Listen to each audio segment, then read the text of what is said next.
Thank you all for coming this evening to the Bhakti House. We even have our temple president here tonight, Swavas Prabhu. We're honored to have him here.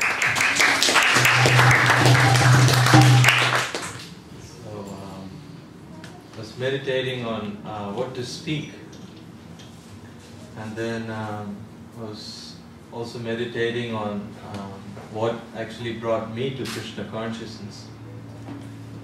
Personally, I enjoy when people and devotees, speakers, they share their own realizations. So I was thinking to speak a little bit about, actually what inspired me to come to this path and what's keeping me here. It's actually the search. Everybody is actually looking for happiness, the heart. We all want the satisfaction of the heart. No matter who we are or what species we are, after everything's said and done, we want long-lasting happiness. In the West, it doesn't take much to convince all of you that, material things don't actually satisfy us, because you have abundance of material wealth.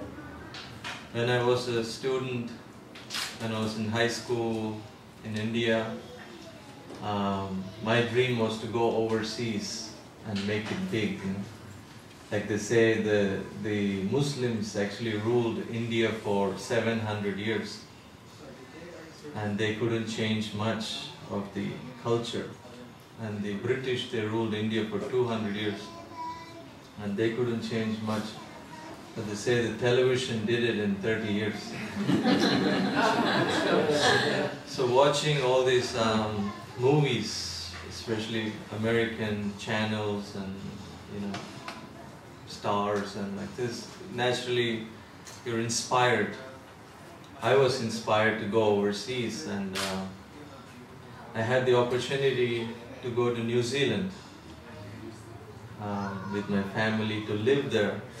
And as soon as I got there, it was amazing to see whatever a rich person could only afford in India, even a student can afford, in the West. Namely like cell phones and, big screen TVs. I went into the store and they had this thing called hire purchase. You just agree to pay $15 a week or $20 a week and you could have whatever you want in the store. I was amazed.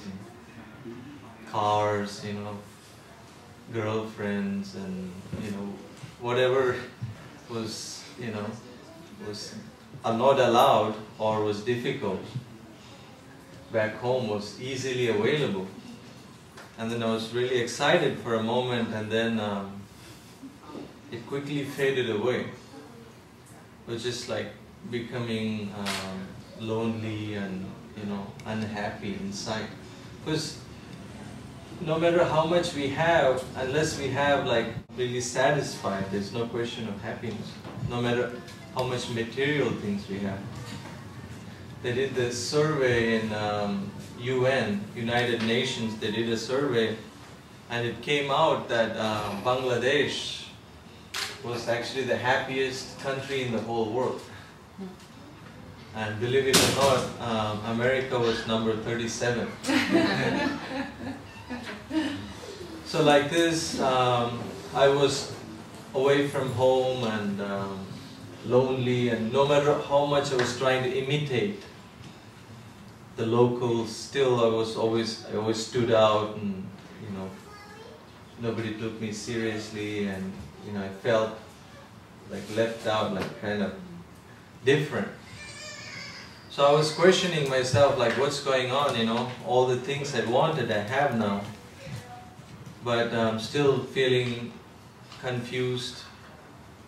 Like my guru says, my spiritual master, he's actually a graduate from the Yale University. Devamrita Swami. And he says he spent like about 100,000 to graduate, 100,000 US to graduate from the school, but he learned much more from a $5 Bhagavad Gita. So I was in a similar situation where I was thinking like, I have all these things, but still, like what's, who